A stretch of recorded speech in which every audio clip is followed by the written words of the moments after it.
विद्विषावहै। ओम शांति शांति शांति। हरिओम सबको।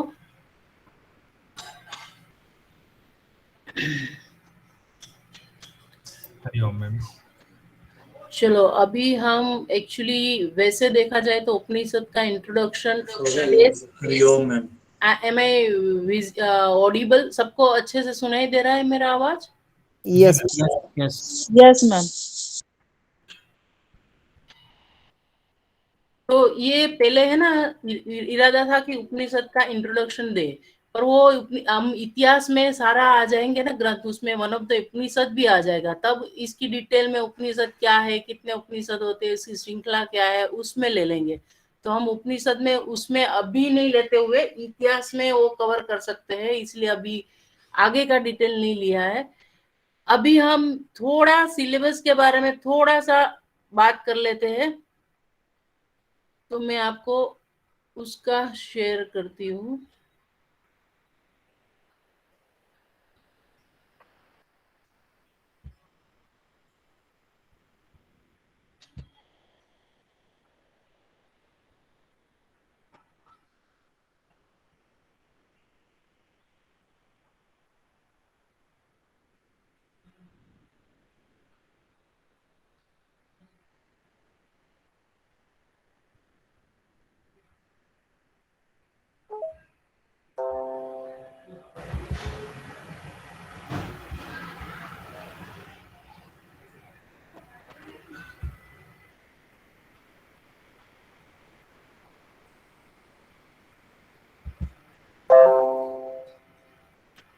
देखो एक्चुअली हमारा जो उपनिषद आता है, ये चैप्टर दिखाई दे रहा है सबको?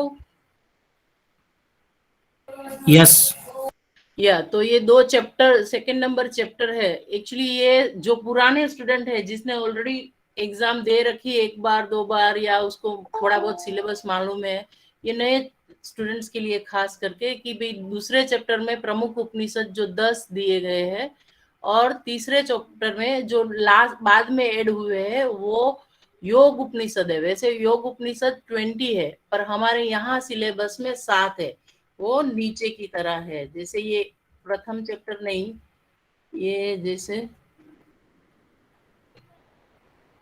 ये जो दूसरा चैप्टर है, तो इसमें हमारे जो प्रमुख उपनिषद है उसमें ये ईशावासी उपनिषद जो है, ईशावासी उपनिषद है, कैन उपनिषद है, कट है, प्रश्नोपनिषद है, मुंडक है, मांडुक्य, ऐत्रेय, तैत्तिरीय, छांदोग्य और बृहद। ये 10 उपनिषद ये है सेकंड चैप्टर में। और फिर हमारे ये जो थर्ड चैप्टर में है योग उपनिषद, उसमें हमारे बाकी के, ये पहला नाम भवेतान है, श्वेता स्वतर उपनिषद, टाइपिंग मिस्टेक है। और फिर योग कुंडलीय, योग चूड़ामणि, त्रिशिख ब्राह्मणोपनिषद, योग तत्वोपनिषद, ध्यान बिंदु उपनिषद, नाद बिंदु उपनिषद और योगराज, ये बाकी के 8। टोटल हमारे सिलेबस में 18 उपनिषद है। तो ये सिर्फ जानकारी के लिए है। तो हम एक्चुअली अभी हम चालू करेंगे जो पहले 10 के, ये सबसे प्रथम, ये जो 10 है ना, वो ये क्रम में भी आपको याद रखने हैं।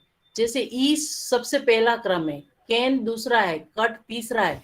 इसमें से आ सकता है क्वेश्चन कि प्रमुख उपनिषद में मांडुक्य उपनिषद का जैसे कौन सा क्रम है, तो आपको मालूम होना चाहिए कि भाई उसका छठा क्रम है। ठीक है, तो ये जस्ट जानकारी। वैसे ये पूछने का चांसेस कम है क्योंकि सिंपल है, सबको मालूम रहता है, पर आपको ये मालूम होना चाहिए। तो अब हम इस उपनिषद पे ही जाते हैं सीधा।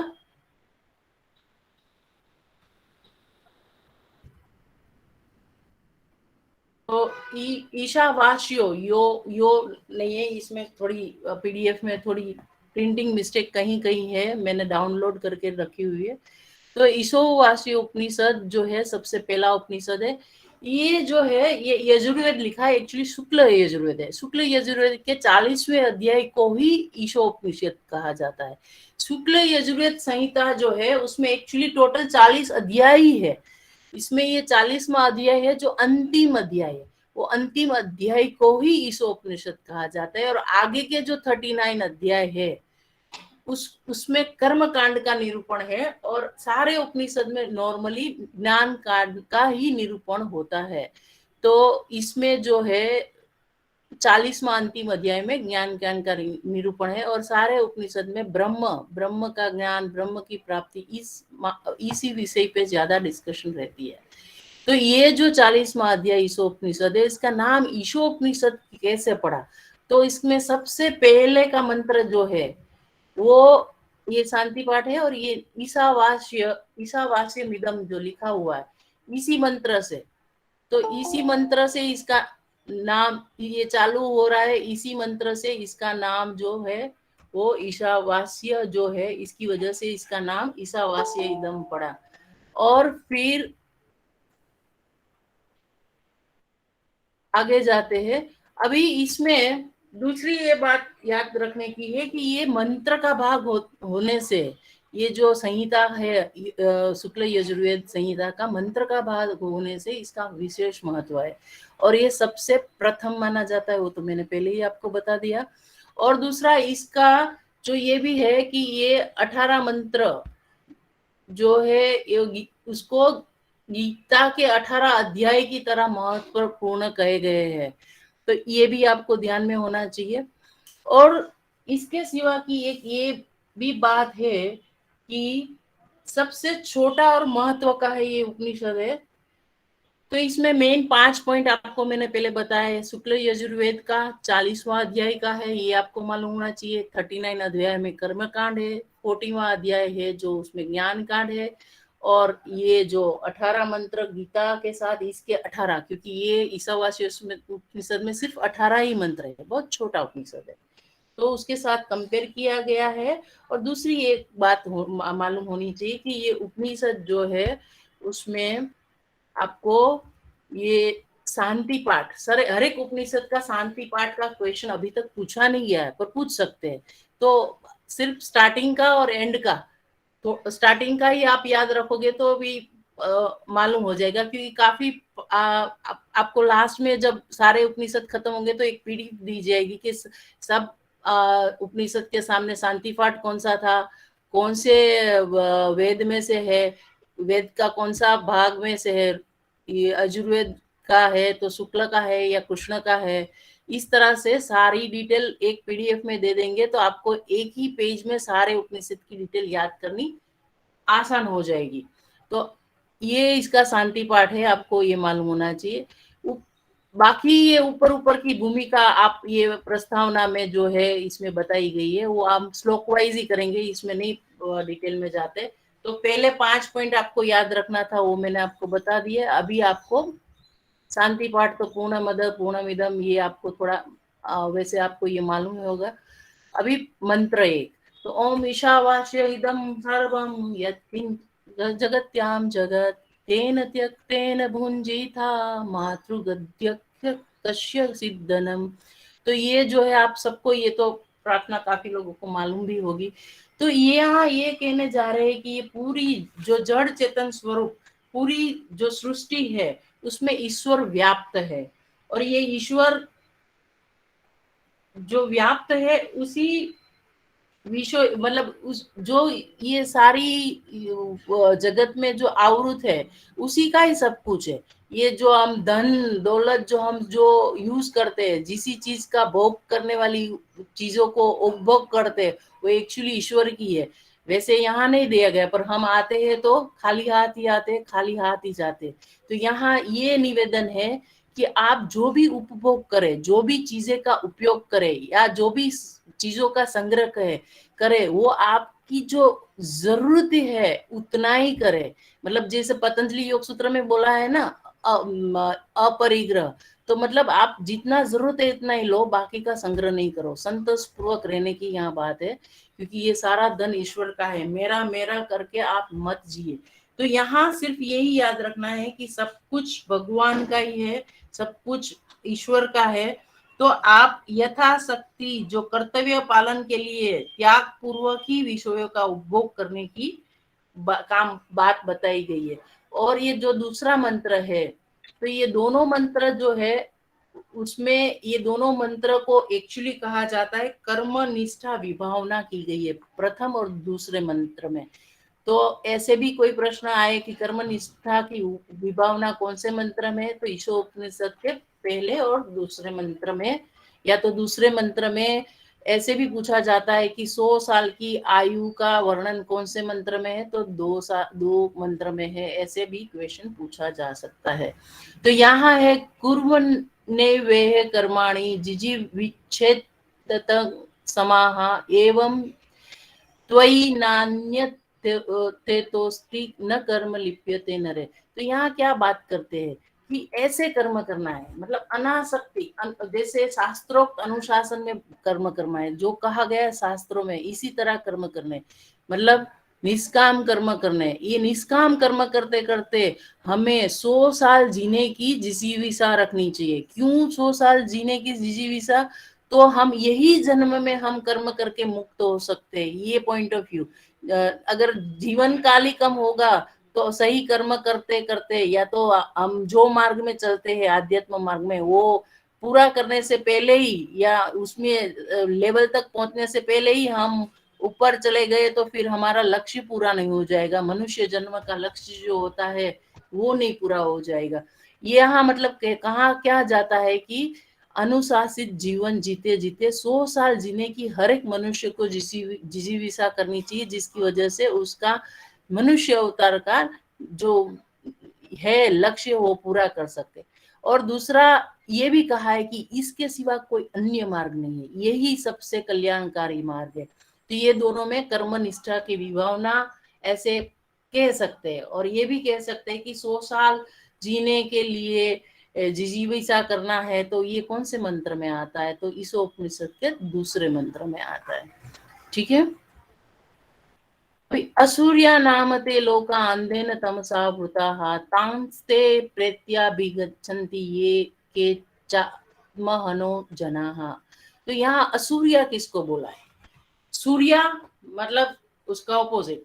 तो असुर्या किस अनुशासन है, मतलब जो शास्त्रों कर्म का पालन नहीं करते या विवेकी नहीं है, ऐसे लोगों को असुरिया बोला है। और ऐसे जो विवेकी नहीं है, अनुशासन में नहीं रहते, तो वो अपनी आत्मा को भी नहीं पसंद आता ना, इसीलिए ये सारे लोग को क्या बोलते हैं कि आत्मा का हनन करने वाले। तो आत्मा का हनन करने वाले को कहा जाता है असुरिया। जो ऐसे लोग जो होते हैं वो गहन अंधकार के घिरे रहते हैं, और जब वो मृत्यु पाते हैं, मतलब शरीर छूटने पर, वो ऐसे ही अंधकार युक्त लोक में जन्म लेते हैं।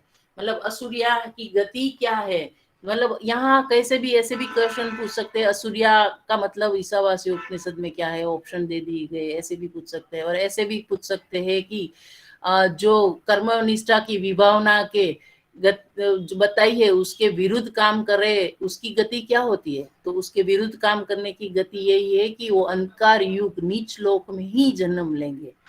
उच्च लोक में जन्म, जैसे मनुष्य और मनुष्य से ऊपर के लोक को उच्च लोक कहा जाता है, और नीचे जो पशु और ये जानवर ये सब की जो नीचे का लोक वो अंधकार युक्त लोक कहा जाता है। ठीक है, प्रेत या भूत ये सब की। तो यहाँ जज समझने के लिए, वैसे हमको तो नेट की एग्जाम में एग्जैक्ट ट्रांसलेशन जो है मंत्र का वही याद रखना है, उसी में से ही वो पूछते। कभी व्याख्या किसी में से पूछा नॉर्मली नहीं जाता, अगर पूछा जाता है तो रेफरेंस भी दिया जाता है। जैसे गहरन संहिता में ऐसे रेफरेंस देके पूछ सकते हैं कि निरंजनानंद स्वामी ने उसकी बुक में ये व्याख्या में क्या लिखा है, क्योंकि उसमें थोड़ा व्याख्या में कभी कभी मतभेद रहता है, संघ प्रक्षालन की डिटेल ऐसे सब।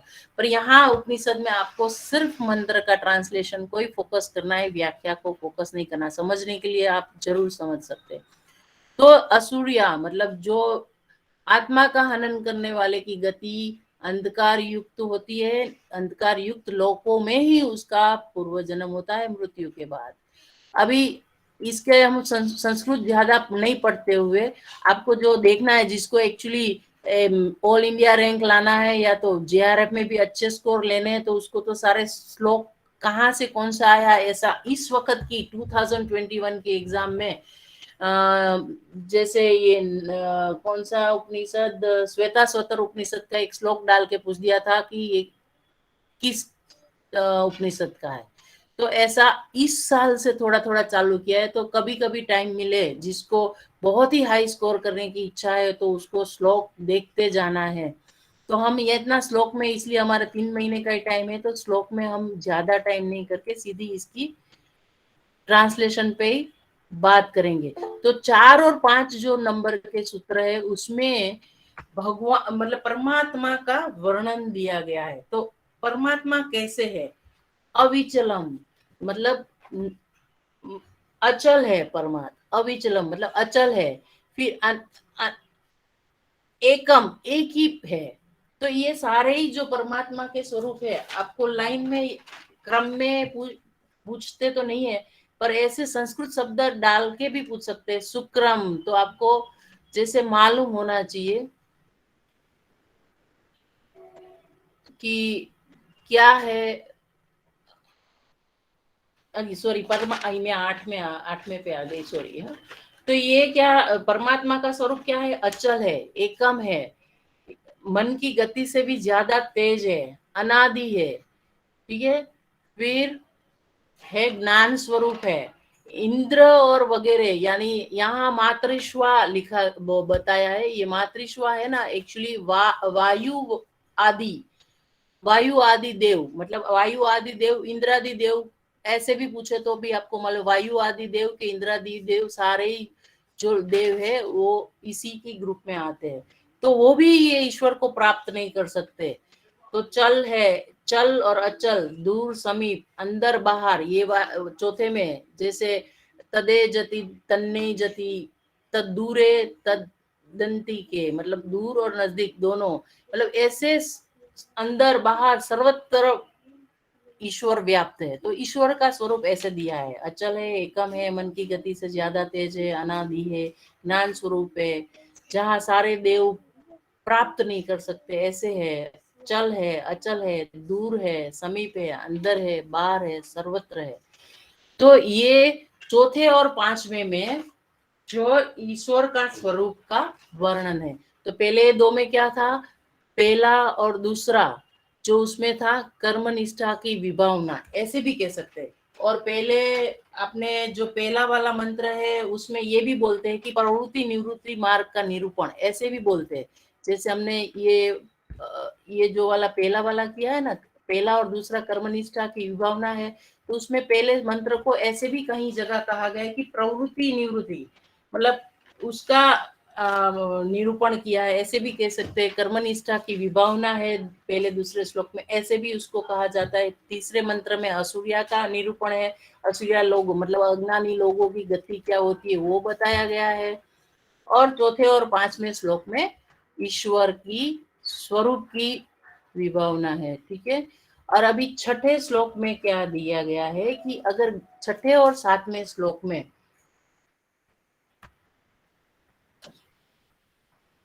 छठे और 7वें श्लोक में ये दिया गया है कि ज्ञानी लोग का क्या है। मतलब ज्ञानी लोग है जो वो सर्वभूतों में, सर्वभूतों के अंदर आत्म तत्व समावित है, ऐसा अनुभव करता है। अभी जब भी ये अनुभव करता है तो उस कभी भ्रमित नहीं होता। ये छठे में बोला है। और 7 में बोला है कि जब ये आत्म तत्व समस्त भूतों में प्रकट हुआ है या तो उसमें स्थित है, ऐसा मर्म को जो जान लेता है, वो मनुष्य कभी भी मोह और शौक नहीं करता। तो ये ज्ञानी लोग का क्या है? तो ये ज्ञानी लोग के बारे में जो जान लिया सर्वभूतों में आत्म तत्व निहित है, और ये मर्मों को अच्छी तरह से अनुभव में जान लिया, वो कभी भी मोह और शौक नहीं करता। देखा, ये गीता से मिलता जुलता है ना। तो ये आपका छठा और 7वां में ये है, शोक और मोह नहीं करता, ये जान लेता है जो रहस्यों को। और 8वां में फिर से जैसे 4 और 5 में दिया गया था ना परमात्मा का स्वरूप, तो इसमें 8वें में भी परमात्मा का स्वरूप दिया गया है। तो क्या है? वो सर्वव्यापी है, ठीक है। यहाँ जैसे शुक्रम, शुक्रम यानी मतलब तेजोमय है, ठीक है। फिर अकायम, जो मंत्र में अकायम लिखा है मतलब देह रहित है, फिर अव्रणम है मतलब छिद्र रहित है, फिर अस्त्रावीरम है मतलब स्नायु रहित, या तो उसको ऐसे भी बोलते हैं भौतिक शरीर के रहित है, शुद्धम मतलब पवित्र, अपाप विद्धम मतलब शुभ और अशुभ कर्म से शून्य, ऐसे भी कह सकते हैं। कवि मतलब सर्वद्रष्टा, फिर मनीषी, या मनीषी जो है, मनीषी कवि मतलब मनीषी यानी सर्वज्ञ, फिर परिभू, तो परिभू यानी सर्वोपरि, स्वयंभू मतलब स्वेच्छा से प्रकट होने वाला, और शाश्वतीभ्य समाभ्य मतलब अनादि काल से। ठीक है, तो ऐसे ईश्वर का स्वरूप का वर्णन है। अभी सबसे ज्यादा क्वेश्चन पूछे जाते हैं उसके बारे में हम देखेंगे कि ये जो नौमा है अंधम तम वाला जो है, उसमें ये क्या किया गया है कि जो केवल अविद्या की उपासना करता है वो घोर अंधकार से गिर जाता है, और जो केवल सिर्फ विद्या की उपासना करता है वो उसी प्रकार अंधकार में ही फंसा जाता है। यहाँ जैसे यहाँ यहाँ ये पीडीएफ में वर्णन नहीं, यहाँ अविद्या का मतलब कर्म है, तो जो सिर्फ कर्म पे ही ध्यान देता है तो वो घोर अंधकार में जाता है। और ये सिर्फ विद्या यानी ज्ञान है, जो ज्ञान की उपासना करता है, ज्ञान को इम्पोर्टेंस देता है, और फिर कर्म को निष्काम कर्म करने का जो शास्त्रोक्त विधान है, तो वो कौशल जी, अच्छा ठीक है, ज्वाइन आप ही कर रहे हैं ना। अच्छा, तो शास्त्रोक्त जो विधान है कि भाई ऐसे ही कर्म करने चाहिए, उसको ध्यान नहीं देता, सिर्फ ज्ञान पे ध्यान देता है, और सिर्फ कर्म पे ध्यान देता है, ज्ञान को साइड में रख देता है। तो अकेले अकेले कर्म और जो ज्ञान मतलब कर्म यानी अविद्या और ज्ञान यानी विद्या, इसको अकेले कोई फॉलो जो करता है वो अंधकार में ही फंसता है। और यहाँ बोला है अन्यवाद, अब सूत्र नहीं बोलते, यहाँ जो विद्वानों ने 10वें श्लोक में क्या बोला है कि विद्वानों का ये कहना है कि जो विद्या को प्रभाव भिन्न है तो अविद्या का प्रभाव उससे भी भिन्न है।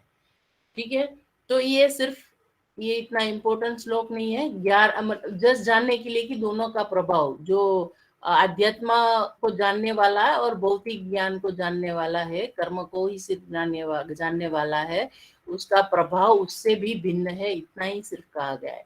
11वां श्लोक जो मंत्र है वो सबसे ज्यादा इम्पोर्टेंट है।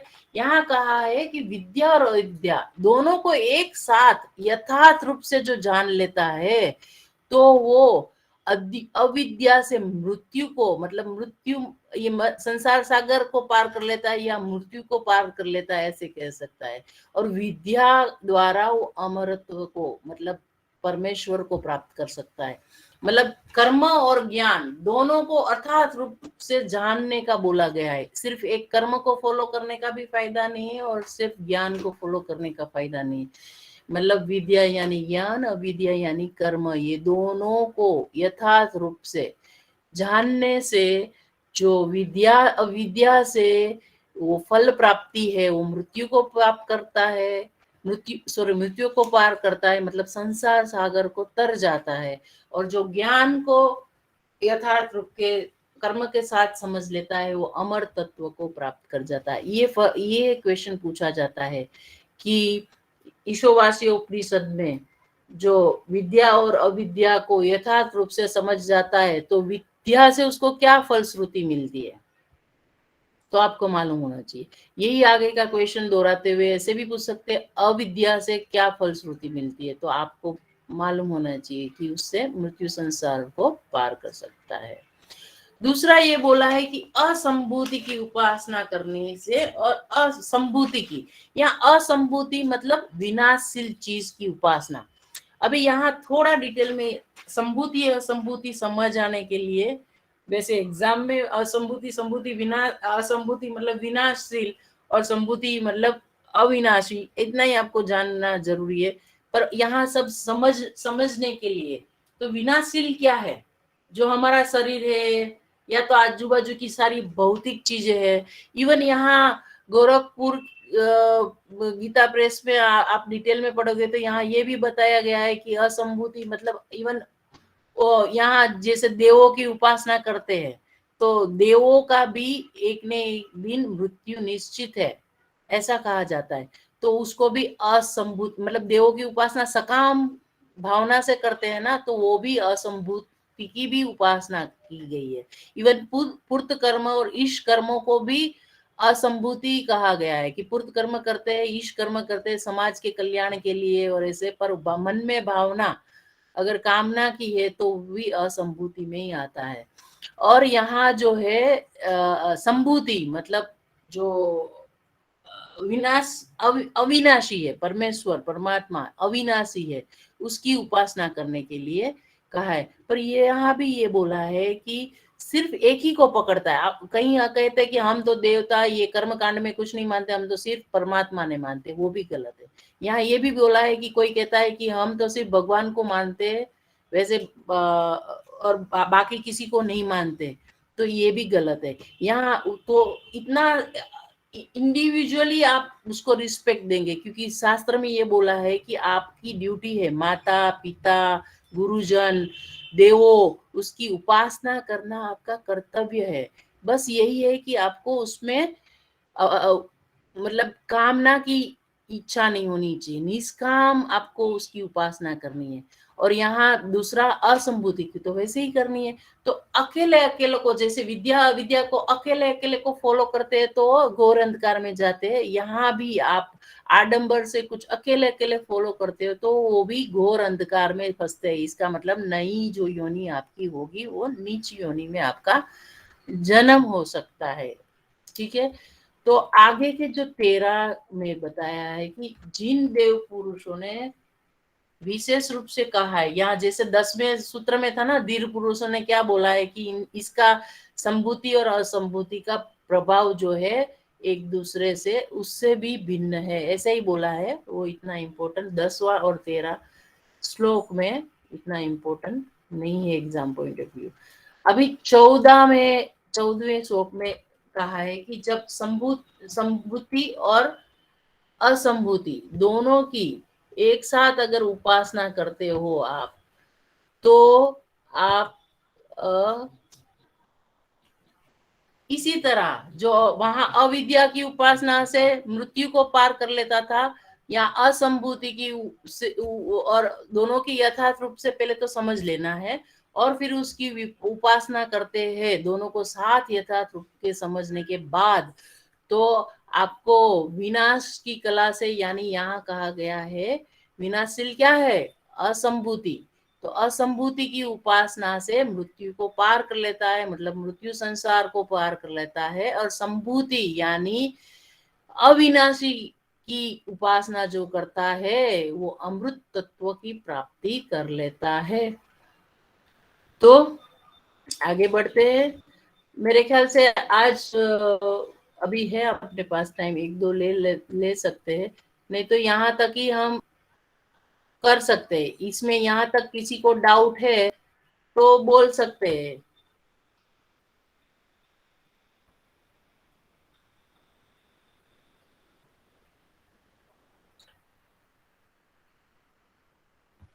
किसी को कुछ यहाँ तक कोई डाउट है, नहीं तो हम थोड़े सवाल पूछ लेते हैं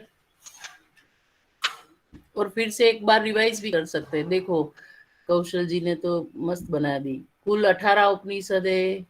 अच्छा, बहुत बढ़िया। ईश कैन कट प्रश्न मुंडक मांडुक्य ऐत्रेय तैत्तिरीय छांदोग्य विरोध, परफेक्ट क्रम है। यही क्रम में आपको याद होना चाहिए। ईशोपनिषद पहला उपनिषद शुक्ल यजुर्वेद के संबंधित है। ठीक है, यजुर्वेद के 40वें अध्याय को ईशोपनिषद कहा गया है। इस उपनिषद में सिर्फ 18 श्लोक है। ठीक है, ओम पूर्णमिदम ये वाला जो है वो शांति पाठ है। इस सृष्टि में जो कुछ भी है सब इसके द्वारा अच्छा देते। परफेक्ट कर्मनिष्ठा की भावना किस मंत्र में है, तो दूसरे मंत्र में। पहले और दूसरे मंत्र दोनों में ही हम कर्म, वैसे ज्यादातर दूसरे में कहते, पर दोनों में भी अगर पूछे तो आप नेट की एग्जाम में टिक ही करेंगे। 100 साल की आयु का वर्णन किया गया है वो दूसरे मंत्र में। 100 साल जीने की इच्छा रखनी चाहिए, वो कहाँ गया गया परफेक्टली ईशोवास्य उपनिषद में। आत्मा को हनन करने वालों को असूर्या कहा गया है। असूर्या का अर्थ है आत्मा का हनन करने वाला। या तो ऐसे भी पूछ ले कि जैसे विवेकशील नहीं हो और अनुशासन, शास्त्रों के अनुशासन को नहीं फॉलो करते, उसको भी असूर्या ही कहा जाता है। ठीक है। परमात्मा के स्वरूप का वर्णन जो अविचल है, मन से भी, एक्चुअली मन की गति से भी तेज है। यहाँ मनसो, चल अचल, दूर समीप, अंदर बाहर, ऐसे अनादि ज्ञान स्वरूप, मन की गति से ज्यादा तेज, बराबर है। तो ये है परमात्मा का स्वरूप। और वो चौथे और पांचवें अध्याय, और वैसे चौथे, पांचवें और आठवें तीनों अध्याय में परमात्मा, या तो ऐसे भी बोल सकते हैं परमात्मा का स्वरूप, और या तो ऐसे भी बोल सकते हैं कि इसको आत्मा का स्वरूप भी बोला जाता है, क्योंकि कहीं उपनिषद में है ना, आत्मा को संबोधित परमात्मा को किया जाता है। आगे हम पढ़ेंगे ना तो सूत्र में आत्मा ही लिखा होगा, पर वहां समझना है परमात्मा की बात हो रही है, क्योंकि हमारे शरीर में जो आत्मा है उसमें परमात्मा का ही वास है। ठीक है। तो यहाँ आत्मा को जानने वाला शोक नहीं करता। यहाँ ज्ञानी जन, जो छठे और सातवें अध्याय में किसका वर्णन किया गया है? ज्ञानी। आगे हमने असुरिया मतलब अज्ञानी, यहाँ बोला है ज्ञानी जो है उसका वर्णन है। तो ज्ञानी जो है वो सर्वभूतों में क्या जान लेता है? सर्वभूतों में परमात्मा का वास है या आत्मा का वास है, उसको अच्छे से मर्म को समझ जाता है, और वो शोक और मोह नहीं करता। परमात्मा सर्वव्यापी है, तेजस्वी है, देह रहित है, छिद्र रहित है, शुद्ध है। और एक्चुअली इसका संस्कृत स्वरूप भी याद रखो तो ज्यादा अच्छा रहेगा। अगर ऐसे पूछा जाए तो मालूम पड़ जाए। शुक्रम अकायम अवर्णम अस्त्रावीरम शुद्धम अपाप विद्धम कवि मनीषी परिभू स्वयंभू शाश्वतीभ्य समाभ्य, ये थोड़ा भी याद रखो तो ज्यादा अच्छा रहेगा। तो ये सारा परमात्मा का स्वरूप है। वैसे इतना पूछने का चांस नहीं, क्योंकि उसके पास बहुत सारे और भी क्वेश्चन है। ठीक है। अभी विद्या और अविद्या को एक जानो, विद्या अविद्या को एक जानो ऐसा नहीं है एक्चुअली। एक जानना नहीं है, एक साथ, एक यथार्थ रूप से एक साथ जानने की बात है। यथार्थ रूप से मतलब अपनी अज्ञानता से नहीं, यथार्थ रूप से आप एक साथ समझ ले, जो समझ लेता है, अनुभव कर लेता है, तो वो उसका फल क्या है। और अविद्या की सिर्फ उपासना करता है या तो विद्या की सिर्फ उपासना करता है, वो घोर अंधकार में जाता है। विद्या की और अविद्या की अलग अलग उपासना करता है, सिर्फ कर्म में मानता है और सिर्फ ज्ञान में मानता है, तो वो घोर अंधकार में जाता है। पर दोनों एक साथ यथार्थ रूप से जो समझ लेता है, वो अविद्या से क्या प्राप्त करता है? मृत्यु को पार कर लेता है, और विद्या द्वारा अमर तत्व को प्राप्ति हो जाती है। केवल असंभूति की उपासना से, असंभूति हमने बताया कि विनाशशील, उसमें देव आ गए, मनुष्य आ गए, गुरु आ गए, माता पिता भी आ गए, सब विनाशशील है ना। पर इसका मतलब ये नहीं है कि उसकी उपासना नहीं करनी है, उसकी उपासना तो करनी है, पर कोई कामना से नहीं करनी है, निस्वार्थ भाव से करने का शास्त्र में विधान है। केवल संभूति की उपासना में करने से भी घोर अंधकार में जाना जाता है। तो उसका मतलब हमको कैसी उपासना करनी है? दोनों को यथार्थ रूप के समझ के, संभूति और असंभूति दोनों को यथार्थ रूप से समझने से क्या होता है? तो असंभूति की उपासना से मृत्यु संसार पार कर देता है, और संभूति की उपासना से अमृत तत्व की प्राप्ति कर लेता है। यहाँ तक किसी को डाउट है? थोड़ी स्पीड ज्यादा लग रही है तो भी आप बता सकते हो। किसी को कोई डाउट है यहाँ तक? नहीं। किसी को भी डाउट नहीं है? ठीक है। तो इसी में आगे जाइए कि अभी हमारे पास टाइम भी है, नहीं तो इसी को ही मैं आपको चैट बॉक्स में मैं पूछूंगी, तो आपको क्वेश्चन आंसर करना है। फिर क्या कौशल जी, क्या 15 मिनट 10 मिनट रखे या थोड़ा और श्लोक को आगे करें? नहीं, इतना ही रखते हैं मेरे ख्याल से, क्योंकि ठीक है। अब बाकी बच्चों से पूछ लेते हैं, जरूरी नहीं कि 1 घंटा पूरा ही हो। क्रीम ओके हमें निकालना है, अच्छी चीजें। ओके ओके ओके ओके, ठीक है। तो अभी जो मैं प्रश्न पूछती हूँ आपको चैट बॉक्स में डालना है, कोई माइक ऑन करके नहीं बोलेगा, आपको चैट बॉक्स में ही डालना है, ठीक है। तो ये बताइए कि ईशावास्य उपनिषद का नाम ईशावास्य क्यों पड़ा, कैसे पड़ा? सिर्फ शॉर्ट में ही लिख सकते हो आप, पूरा पूरा लाइन नहीं लिखना है।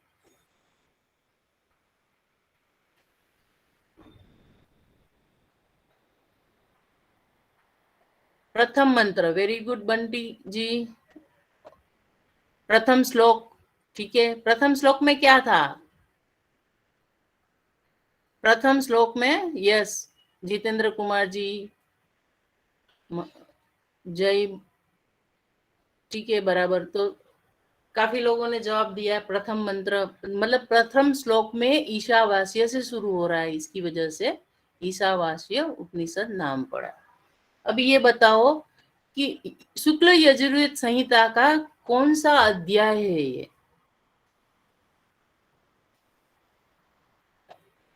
बंटी जी, क्या बंटी जी? भारती माली बराबर है,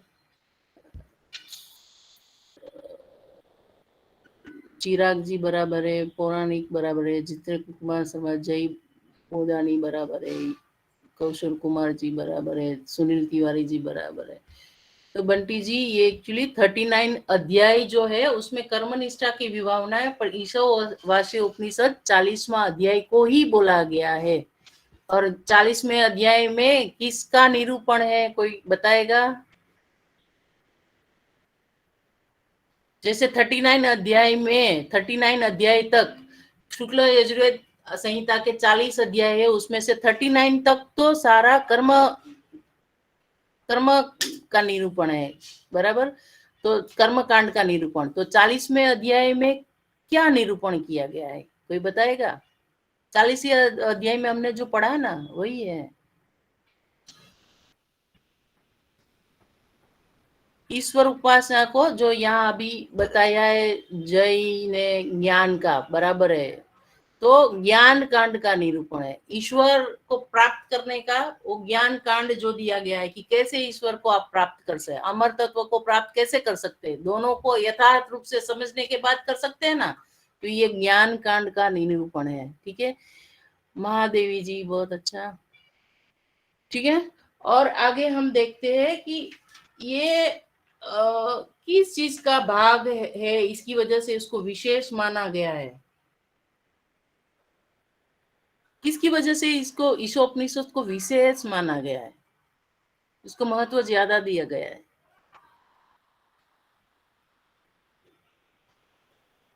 चलो, मंत्र का भाग होते हुए, ये मंत्र का भाग है जो इसकी वजह से इसको विशेष, वैसे ये पूछने वाला इतना नेट में आने वाला क्वेश्चन नहीं है, पर हमने पढ़ा है तो इसको जस्ट कवर कर लेते हैं। फिर इसकी 18 अध्याय की 18 जो श्लोक है उसकी कंपैरिजन किसके साथ करके उसको महत्वपूर्ण कहा गया है, कौन से ग्रंथ के साथ उसको कंपेयर किया गया है? भगवत गीता, वेरी गुड सोहन सिंह जी, भारती माली जी, महादेवी, चिराग जी, बहुत अच्छा, जितेंद्र कुमार, बहुत अच्छा, सबका सही आंसर है कि गीता के भी 18 अध्याय है। जय जी, महादेवी जी, ठीक है, सबका सही आंसर है कि गीता में भी 18 अध्याय है और इसमें भी 18 श्लोक है, इसकी कंपैरिजन ऐसे कही गई है। अभी ये बताइए कि मंत्र 1 में और मंत्र 2 में किसकी विभावना है?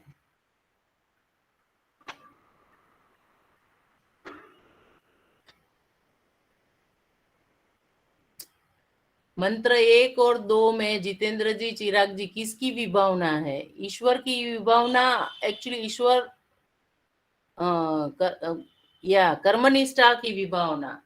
वैसे ईश्वर सर्वव्याप्त है, आच्छादित है, तो इसका उपभोग लिमिटेड करना है, ऐसे जरूर बोला है पर इसमें विभावना तो कर्म की है, ईश्वर का ही है सब कुछ। इसका इम्पोर्टेंस बताते बताते बताया गया है कि निस्वार्थ कर्म करो, इसीलिए इसको 1 और 2 को दोनों को कर्म निष्ठा की विभावना में हम गिन सकते हैं।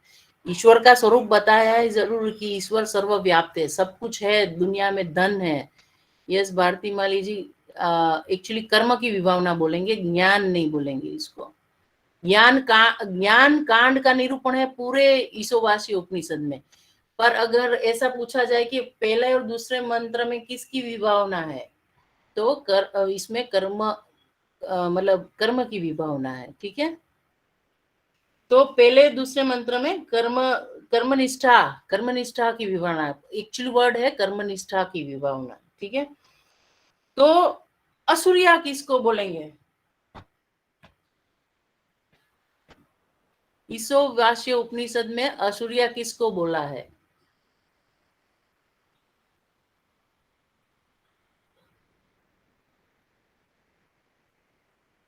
किसी को मालूम है असुरिया किसको बोला है?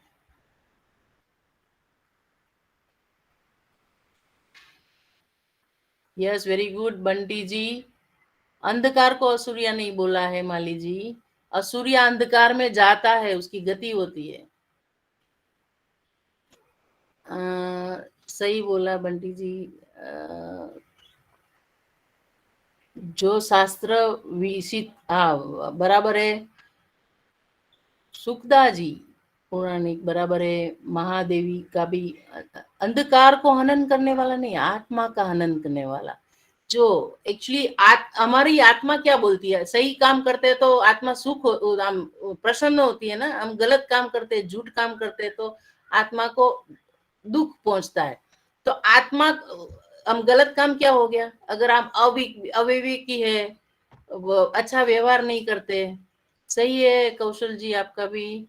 महादेवी, आत्मा सिर्फ नहीं, आत्मा का हनन करने वाला। जितेंद्र कुमार शर्मा बराबर है।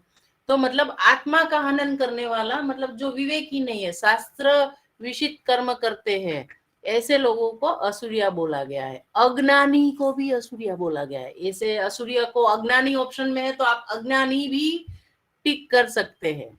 अज्ञानी लोग ही तो विवेक पूर्ण काम नहीं करते और शास्त्रों के विरुद्ध काम करते हैं, ठीक है ना। तो ऐसे भी पूछा जाए अज्ञानी तो भी टिक कर सकते हैं, आत्मा का हनन करने वाला वो भी टिक कर सकते हैं, अविवेकी लिखा है तो भी टिक कर सकते हैं। मतलब ऑप्शन जो नेट में डाल रहे हैं तो उसको समझ के आपको टिक करना है। अभी ये जो है असुरिया की गति क्या होती है उसका वर्णन, असुरिया की गति का वर्णन कौन से मंत्र में?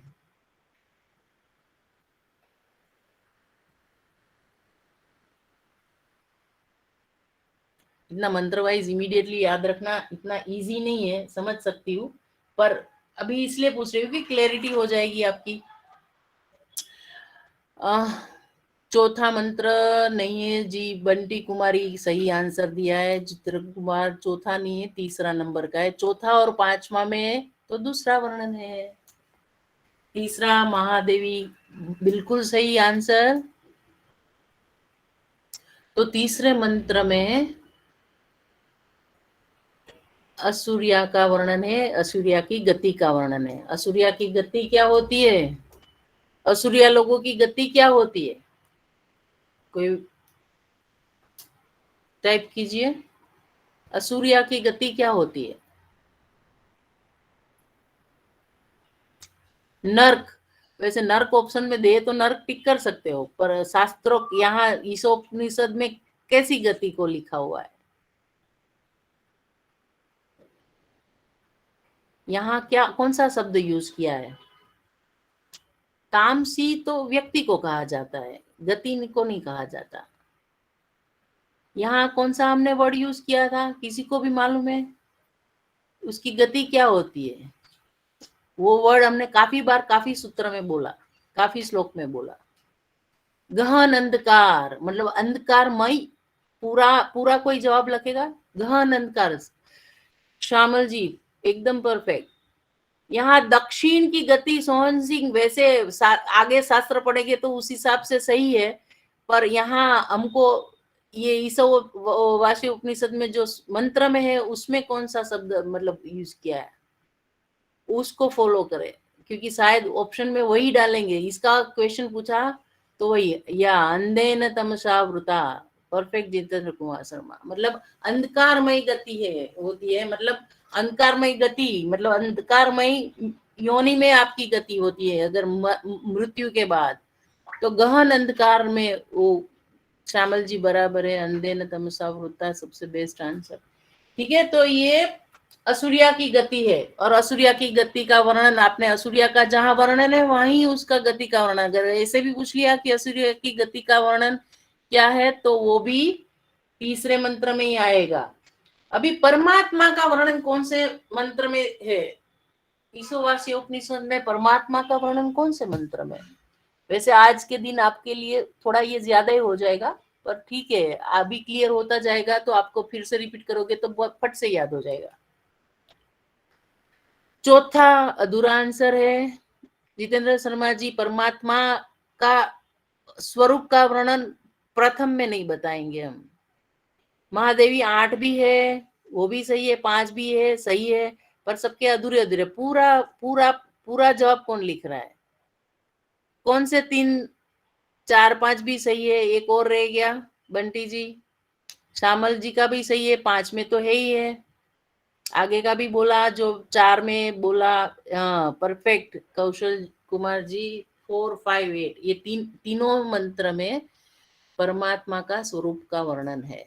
अभी यहाँ 8 के मंत्र, 8वां जो मंत्र था ना, हाँ जितेंद्र जी 1 से 18 में तो पूरा ही सब कुछ अलग अलग सब कुछ है, सिर्फ परमात्मा का नहीं है। ठीक है, तो अगर स्पेसिफिक पूछा गया तो आपको मालूम होना चाहिए 4 5 8 में ही परमात्मा स्वरूप का वर्णन है। कहीं जगह 8 जो मंत्र है ना उसमें ऐसे भी बोला जाता है जो एक्चुअली ऐसे हमारे जो योग सूत्र में कैसे कैवल्य की प्राप्ति कर लेते तो वो भगवान के स्वरूप हो जाता है ना। बाकी काफी शास्त्रों में कहा गया है ना कि जो समाधि प्राप्त कर लेते या तो परमात्मा स्वरूप बन जाते हैं, उसके लक्षण अगर पूछा जाए और परमात्मा का लक्षण, वो दोनों 8 के अध्याय के हिसाब से होंगे।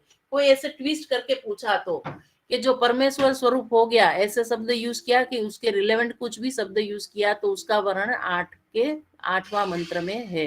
ठीक है, अभी आगे इसका कोई बताएगा कि जो ज्ञानी है उसको क्या फल प्राप्त होता है? ज्ञानी जो है, जिसको मालूम हो गया कि सर्वभूतों में आत्मा का निवास है, सर्वभूतों में परमात्मा का दर्शन जिसको होता है, ये मर्म जान गया, जो मर्म जान लेता है उसको फलश्रुति क्या मिलती है? मोक्ष मिलती है, वो अलग बात है। यहाँ हमने जो सूत्र में पढ़ा है 2 चीज, एक्चुअली देखा जाए तो 3 चीज, तो वो क्या थी? मुक्ति मोक्ष एक ही बात है जितेंद्र जी, 2 वर्ड था।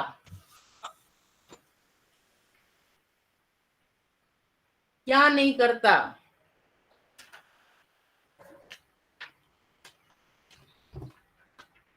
नहीं, ये सागर संसार तो बहुत बाद में। यस यस माधवी जी, शोक, शोक एक शब्द आ गया। ठीक है, शोक नहीं करता, और क्या नहीं करता?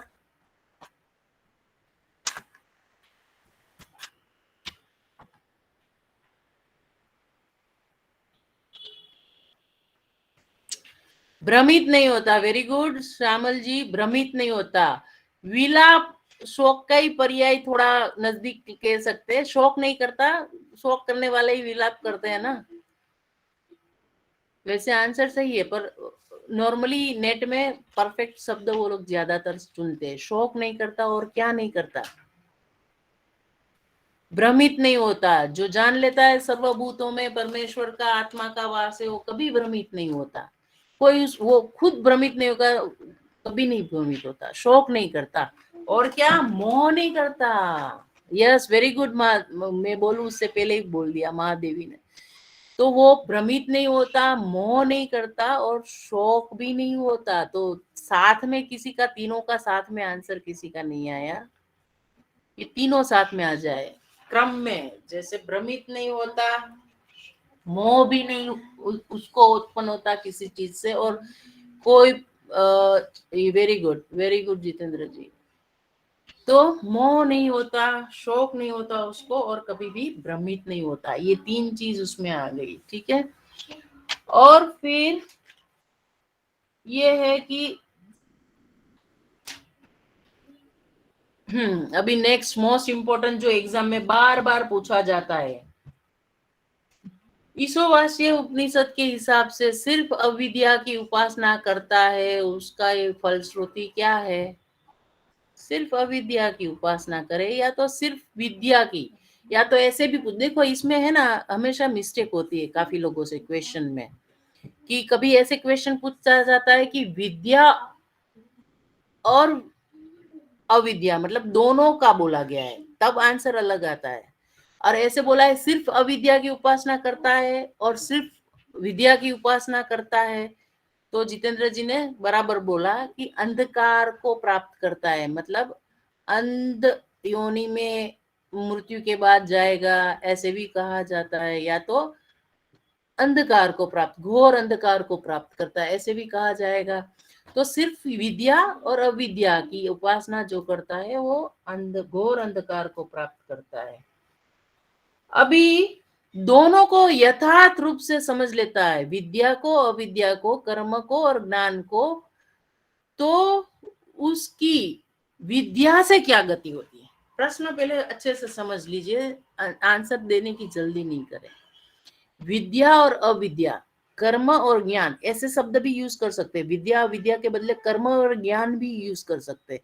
तो विद्या क्या है? ज्ञान है। अविद्या क्या है? कर्म है। ये दोनों को यथार्थ रूप से समझ के उसको अधिष्ठान करता है, उसको उसका पालन करता है, तो उसको विद्या से क्या गति मिलती है? विद्या से। Very good Amaratva, very good Shyamal ji, Mahadevi ji, Mahadevi ने सबसे पहले आंसर दे दिया। अमरत्व प्राप्त होता है, वेरी गुड, पूरा आंसर मिला। और कोई प्रयास कर रहा है तो वेट कर ले।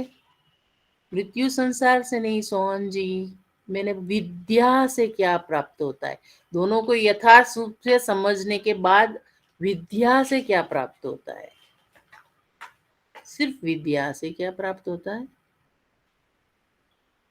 अमरत्व प्राप्त होता है, सही आंसर।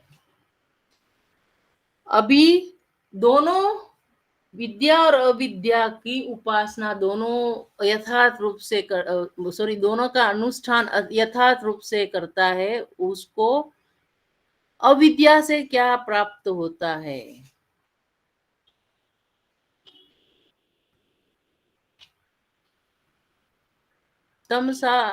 तमसामृता नहीं आएगा जितेंद्र जी।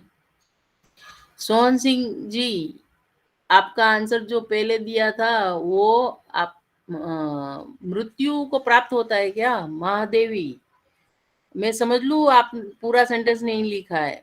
मृत्यु को प्राप्त नहीं होता, क्या प्राप्त करता है? मृत्यु सागर से पार हो जाता है, पूरा पूरा मृत्यु को पार कर देता है, संसार सागर को पार कर देता है, ठीक है। तो विद्या से क्या प्राप्त होता है? अमृतत्व तो प्राप्त होता है, और अविद्या से मृत्यु संसार को प्राप्त कर लेता है। जहां आता है ना, असंभूति, अविद्या अथवा तो कर्म, ये सब में आपका आंसर आएगा मृत्यु संसार को प्राप्त कर लेता है।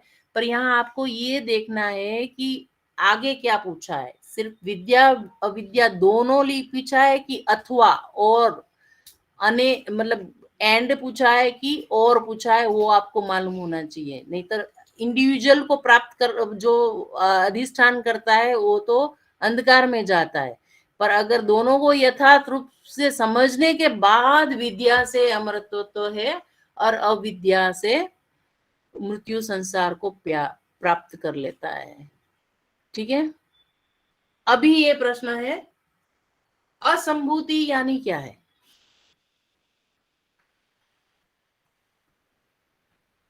हमारे पास 2 मिनट है, बस लास्ट 2 क्वेश्चन करके फिर हम शांति उच्चार करेंगे। असंभूति, विनाश बराबर है भारती माली जी, विनाश महादेवी बराबर है, डॉक्टर चिराग बराबर है, जितेंद्र शर्मा विनाशशील बराबर है। महादेवी बिखराव, बिखराव क्या होता है? बिखराव को विनाशशील, उसका पर्यायवाची, मेरी इतनी हिंदी अच्छी नहीं है पर इतना तो मालूम पड़ता है विनाशशील को बिखराव नहीं कह सकते। विनाशशील जिसका अंत निश्चित है, अमर नहीं है, ये सारी चीज को विनाशशील बोलेंगे। सारी भौतिक चीजें, हम मनुष्य, देव, सारे विनाशशील में आते हैं। ठीक है, तो असंभूति को विनाशी या तो विनाशशील कहेंगे, विनाशी। ठीक है, और संभूति को क्या बोलेंगे?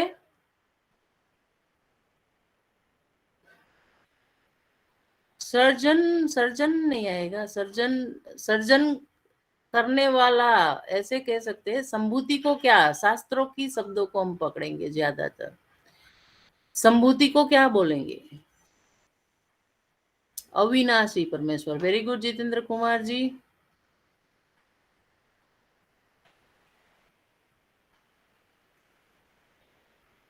इसमें अविनाशी शब्द दिया है या असंभूति शब्द दिया है, तो ये दोनों पर्यायवाची समझना होगा। अभी ये दोनों की अच्छा, अभी अविनाशी बराबर है श्यामल जी, महादेवी जी। मेरे ख्याल से मैं टाइप करने का टाइम नहीं दे रही हूँ इनफ। ठीक है, मैं भी सीख ही रही हूँ आप लोगों के साथ साथ, क्लास लेना। संगठन क्या होता है महादेवी जी?